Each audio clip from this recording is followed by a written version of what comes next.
এদিকে লিজা, যার বয়ফ্রেন্ড হচ্ছে একটি ভ্যাম্পায়ার, সে কিভাবে ভ্যাম্পায়ারের প্রেমে পড়লো আর যাকে ছাড়া তার বাচ্চাটা একেবারেই অসম্ভব। তখন তার বয়ফ্রেন্ড তাকে বলে যে তুমি কি কোনো ভ্যাম্পায়ারের সাথে তোমার সারা জীবন কাটাতে পারবে? লিজা তাকে পেছনে ঠেলে দিয়ে সেখান থেকে পালায় এই কথা শুনে। সে যখন পালাতে যায় তার বয়ফ্রেন্ড তাকে জড়িয়ে ধরে। সে আয়নায় দেখে শুধু নিজেকে, তার বয়ফ্রেন্ডকে দেখতে পায় না। এই বিষয়টা তার একদমই নতুন লাগে। সে ভয় পেয়ে সে পালায়। কিভাবে লিজা এরকম একজন ভ্যাম্পায়ারের প্রেমে পড়লো তারই গল্প আমরা এখানে শুনবো। লিজা 6 মাস হয়েছে একটি ছেলেকে ডেট করে। আজ তার বয়ফ্রেন্ড জ্যাক তার জন্য একটা আংটি নিয়েছে, তাকে প্রপোজ করবে। লিজা রেস্টুরেন্টে এসে প্রথমে তার জ্যাক বয়ফ্রেন্ডকে একটা চিঠি কিস করে এবং তাকে বলে তুমি নিশ্চয়ই আমাকে আজকে প্রপোজ করবে। তখন তার বয়ফ্রেন্ড বলে যে না, আমি আজকে তোমাকে প্রপোজ করবো না, তুমি আমার সাথে থাকতে পারবে না, তুমি আমার কন্ডিশন বুঝছো না, বুঝতে পারলে আমি তোমার জন্য ঠিক ভালো না, তাই আমাদের ব্রেকআপ করে নেওয়াই উচিত।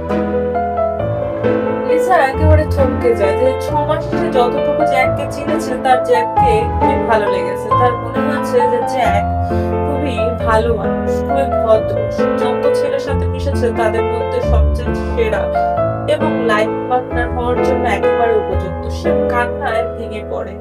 তাকে জ্যাক তখন বলে যে তুমি কান্না করো না, তুমি কান্না করলে আমার একদমই ভালো লাগে না। তখন লিজা বলে আমি কান্না করি না করি তোমার তাতে কি আসে যায় আমাকে নিয়ে? তুমি তো আমার সাথে সম্পর্ক ভেঙে দিতে চাও, কেন দিতে চাও আমি তো বুঝতেই পারছি না। তোমার জীবনে কি অন্য কেউ সাথে? তখন জ্যাক বলে যে আমি তোমায় ঠিক বলতে পারবো না, বোঝাতে পারবো না। দেখো তুমি, মানে আমি এটাই বলতে চাই যে দেখো তুমি অনেক ভালো, কিন্তু আমি কোনোভাবেই তোমার জন্য উপযুক্ত নই। কিন্তু লিজা কোনোভাবে সেটা বুঝতে চায় না যে জ্যাক কেন তাকে এইভাবে প্রত্যাখ্যান করছে। সে তো খুবই ভালো ছেলে। সে 6 মাসে যতটা চিনেছে তার জীবনের সবথেকে সেরা পুরুষ হচ্ছে এই জ্যাক। তখন জ্যাক তাকে বলে যে দেখো আমার আর্থিক অবস্থা খুব ভালো নয়, আমি তোকে বিয়ে করার মতন কন্ডিশনে নেই। তখন লিজা বলে যে না, আমি তোমাকে যতটা দেখেছি, যতটা বুঝেছি তুমি একদম খারাপ অবস্থায়, তুমি নিশ্চয়ই মিথ্যা কথা বলছো। কেন তুমি এমন মিথ্যা কথা আমার কাছে বলছো? কিন্তু জ্যাক তাকে কোনোভাবেই সেটা বুঝতে দেয় না। সে বলে যে দেখো আমাদের সম্পর্কটা এখানেই শেষ, আমি তোমার সাথে আর কোনো তর্ক করতে চাই না, আর তুমি আমার কোনোভাবে পিছন করবে না, এটা আমি বলে দিচ্ছি। তারা শেষে একটুখানি বলার পরে জ্যাক তাকে সেখানে গুছিয়ে কোনোরকমে সেখান থেকে তার কাছ থেকে গুড বাই নিয়ে চলে যায়। লিজা একা একদম বসে থাকে। সে একদমই বুঝতে পারে না যে কি বলছে জ্যাক। তখন হঠাৎই তার মাথায় আসে যে কেন জ্যাক এরকম করবে। সে কি বাইরের দিকে তাকায়, সে কি অন্য কারোর প্রেমে পড়লো? কিন্তু তার তো জ্যাককে এরকম স্বভাবের মনেই হয়নি কোনোদিন। কিন্তু বাইরের দিক থেকে ভেতরের দৃষ্টি নিয়ে আবার বাইরে তাকাতে সে জ্যাককে আর দেখতে পায় না। হঠাৎই সে দেখে যে তাদের যে টেবিল, সেই টেবিলের ওখানে জ্যাকের যে কোটটা সেটা পড়ে রয়েছে চ্যানেল। সে ভাবে যে এই কোটটা সে ফেরত দেবে জ্যাককে তার বাড়িতে। এরপরে জ্যাকের একটা ঠিকানা তার কাছে ছিল, একদম শহরের একটা ঘিঞ্জি গলি যেখানে সেরকম একটা মানুষ থাকে না। সেখানে ওপর তলায় নাকি জ্যাক থাকে একটা ফ্ল্যাট। সেই ফ্ল্যাটটায় সে কোনো রকমের ঢুকে তার যিনি কেমন একটা লাগে। এরপরে সে যখন সিঁড়ি উপরে ধীরে ধীরে উঠতে চায় অন্ধকার গলি, তার একটু ভয়ই লাগে। তাও সে আস্তে আস্তে সেখান থেকে এগিয়ে যেতে লাগে। এরপরে তার সামনে হঠাৎই একজন বয়স্ক পেছনে কেউ চলে আসে। তার একটু ভয় লাগে তাকে দেখে। সেই বয়স্ক বৃদ্ধ মহিলাটি সত্যি ভয়ঙ্কর। তখন সে তার কাছে জ্যাকের ঠিকানা জানতে চায় যে জ্যাকের ফ্ল্যাট নাম্বার কোনটা বা সে কোন ফ্ল্যাটে থাকে। সেই বৃদ্ধ মহিলা তার হাতটা ধরে তাকে টান দিলে লিজার বেশ ভয় লাগে। সে বলে যে আপনি আমাকে ছেড়ে দিন, আর জ্যাকের ফ্ল্যাট নাম্বার বলতে হবে না, আমি খুঁজে নেবো। আস্তে আস্তে লিজা যেন কেমন বশ হয়ে যেতে লাগে। তখন জ্যাক হঠাৎ করে দরজা খুলে দেখলে লিজাকে ঘরের মধ্যে টেনে নিয়ে নেয়। জ্যাকের ঘরের মধ্যে প্রবেশ করে সে যখন জ্যাকের দিকে তাকায় এবং বলে যে তুমি এখানে এরকম একটা জায়গায় কেন থাকো? তারপর সে জ্যাকের ঘরের ভেতরে সে যে দেখে, সে অবাক হয়ে তাকিয়ে থাকে। জ্যাক যে তাকে বলেছিল যে বিয়ে করার মতো তার কাছে টাকা নেই, সে অত একটা বেশি ভালো পয়সা নেই, কিন্তু জ্যাকের ঘরের সমস্ত কিছু দেখে সমস্ত কিছু খুব মানে পুরনো জিনিস এবং দামি, সেই সমস্ত জিনিস যত্ন করা খুব দামি জিনিস, সেগুলো দেখে সে খুব অবাক হয়ে যায়। সে অবাক হয়ে সারা ঘরটা ঘুরে ঘুরে দেখতে থাকে যে এত দামি জিনিস এবং এগুলো অনেক পুরনো, বেশ দাম প্রত্যেকটা জিনিসের এবং খুব ইউনিক জিনিসগুলো। সে ভেবেই সে সারা ঘন্টা অবাক হয়ে ধীরে ধীরে দেখতে লাগে প্রত্যেকটা ছবি, ম্যাপ, এভরিথিং। এবং জ্যাকেট থেকে বলছে এই জিনিসগুলোকে তুমি চুরি করেছো নাকি? তুমি তো বলছিলে যে তুমি একেবারে বেকার, কোনো টাকা পয়সা তোমার কাছে নেই। হ্যাঁ, তখন জ্যাক তাকে বলে যে তুমি সব বোঝো না, আর এত কথা আমি তোমাকে বলতে চাই না। বলছে না আমি তোমাকে বলতে চাই না। তখন লিজা তাকে বলে যে আমি শুধু কোটটাই ফেরত দিতে এসেছিলাম, আর কিছু না। তুমি বলো না তোমার পিছনে আমি ঘুরছি, আর নিশ্চয়ই তুমি কোনো চোর ডাকাত না হলে এত দামি দামি জিনিস বা ইউনিক জিনিস তোমার কাছে কিভাবে আসবে? তখন জ্যাক তাকে বলে এইগুলো অনেক পুরনো, আর এই জিনিসগুলো অনেক দিনের। আমি পৃথিবীতে বহু বছর আছি, প্রায় ৫০০ বছর। লিজার এই বিষয়গুলো খুব হাসি পায়, সব বলছে কোন মানুষ ৫০০ বছর ধরে বাঁচতে পারে, তার এগুলো জিনিস তার বেশ একটা হাসি পায় বিষয়টাতে।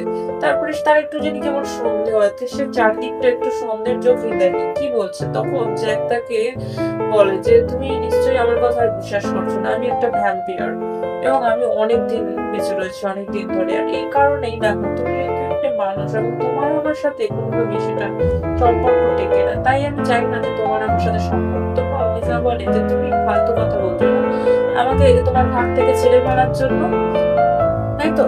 তখন জ্যাক একেবারে ধৈর্য হারিয়ে যায়। সে লিজাকে একটা দেয়ালের মধ্যে চেপে ধরে তার সেই দাঁত বের করে তার দিকে রক্ত চুষতে যায়। তারপরে তাকে বলে বিশ্বাস হচ্ছে আমি একটা ভ্যাম্পায়ার।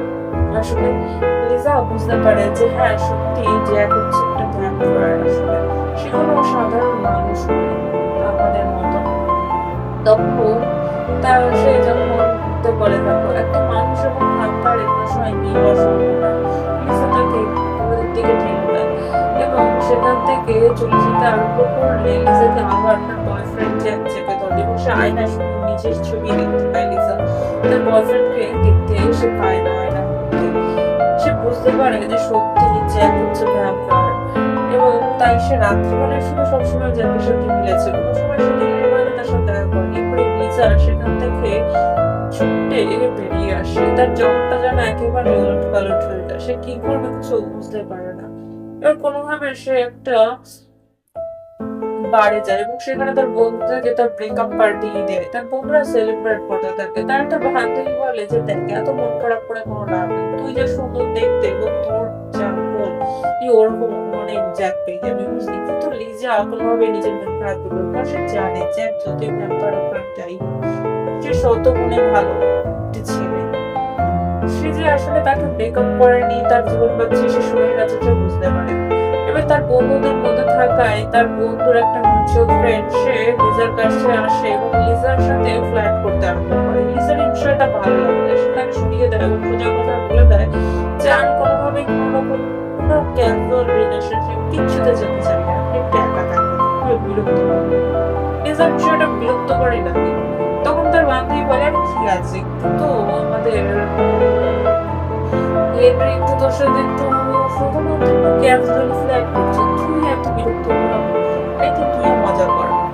আরে তারপরে তখন হেনরি তার কাছে এসে তার হাতটা ধরে কিস করতে আরম্ভ করে, কিন্তু লিজার এই বিষয়টা একেবারে অত একটা ভালো লাগে না। সে সেখান থেকে সরে বেরিয়ে পড়ে। সবাই নাচতে আরম্ভ করলেও লিজার কিন্তু ভালো লাগে না এই সমস্ত কিছু। লিজা সেখান থেকে বেরিয়ে পড়ে। সেখানে যেন সে জ্যাককেই দেখতে পায়। তার জ্যাকের কথা বারবার মনে পড়ে। সে জ্যাকের একটা কিছুতেই বুঝতে পারছে না। সে কোনোভাবেই জ্যাককে নিজের কাছ থেকে সরাতে পারছে না। যতভাবে তাকে বলার চেষ্টা করছে সে বুঝতে পারছে না। সমস্ত চিৎকার চেঁচামেচির মধ্যে এত গান বাজানো জ্যাককে মনে পড়ছে। এরপরে সে বার থেকে বেরিয়ে পড়ে বাড়ির উদ্দেশ্যে। তার পিছন করে একটা শয়তান ছেলে, একটা বাজে ছেলে তার পিছন করে। তাকে ওখানে চেপে ধরে এবং তার সাথে বাজে কিছু করার চেষ্টা করতে থাকে। তার সাথে খারাপ ব্যবহার করতে সে চিৎকার চেঁচামেচি এবং কান্না সেখানে আরম্ভ করে। হঠাৎই সে দেখে যে সেই ছেলেটিকে জ্যাক সে পিছন থেকে চেপে ধরেছে তার গলার নলিটা। বলছে যে কাকে সে তুই জানিস, আর এখান থেকে তাড়াতাড়ি সরে যা, মানে কিন্তু তোর জন্য ভালো হবে না। তুই শেষ হয়ে যাবে। এটা দেখে জ্যাকি সে ঘুম থেকে ভয় সে ঘুম থেকে সেই ছেলেটা পালায়। এরপরে লিজা বলে যে, "তুমি আমাকে বাঁচালে কেন? তুমি তো আমাকে ভালোই বাসো।" তখন জ্যাক বলে, "আসলে আমিও তোমাকে অনেক ভালোবাসি। তোমাকে ছাড়া আমি আমিও থাকতে পারবো না। এটা আমি বুঝতে পেরেছি।" এবং লিজা বলে যে, "আমিও তোমাকে ছাড়া থাকতে পারবো না।" এরপরে তারা সিদ্ধান্ত নেয় যতই তাদের সমস্যা হোক, যতই তাদের চাই তাদের সম্পর্কটা সাথে আর্জেনের মতো স্বাভাবিক না হোক, তারা আমার সম্পর্কে আসবে এবং তারা বিয়ে করবে। একে অপরের জীবনের সঙ্গী হবে। নিজেদের সমস্ত সমস্যা এবং নিজেদের যত রকম বৈচিত্র্য একে অপরের মেনে নিয়ে নিজেদের জীবনের সঙ্গী হবে। এটাই তো আসল জীবন সঙ্গী। সবসময় কি সবকিছু মেনে থাকতে হবে? একে অপরের সমস্যাগুলো মেনে নিয়েই তো জীবনে সঙ্গী হওয়া যায়। যতই ভালোবাসা থাকবে যতই অমিল থাকুক না কেন সেগুলো মেনে নেবে। জ্যাক এবং লিজার মতনই। এরপরে জ্যাক সেই যে আংটিটি কিনেছিল লিজার জন্য সেটা তার সামনেই মেনে ধরে এবং বলে, "তুমি কি আমাকে বিয়ে করবে?" লিজাও অনেকটা শান্তি পায় এবং সে বলে, "আমি তো তোমাকে ছাড়া আর কাউকেই চাই না।" তখন জ্যাক বলে যে, "তাহলে চলো আমরা বিয়ে করে নিই।" এরপরে লিজা খুশি হয়ে তার থেকে হাতটা বাড়িয়ে দেয় এবং জ্যাকও তাকে সেই আংটিটা পরিয়ে দেয়। লিজা এখান থেকেই বোঝা যায় যে যখন দুটো মানুষ বা দুজন যে কেউ সে যেরকম দুজনের মধ্যে ভালোবাসা থাকে, সমস্ত বাধা বা বিপত্তি, নীরব সব তখন ছুটে যায় এই দুজনের ভালোবাসাতে। এরপরে তাদের সেই গভীর ভালোবাসার একটি এখানে শেষ হয় আমাদের জ্যাক এবং লিজার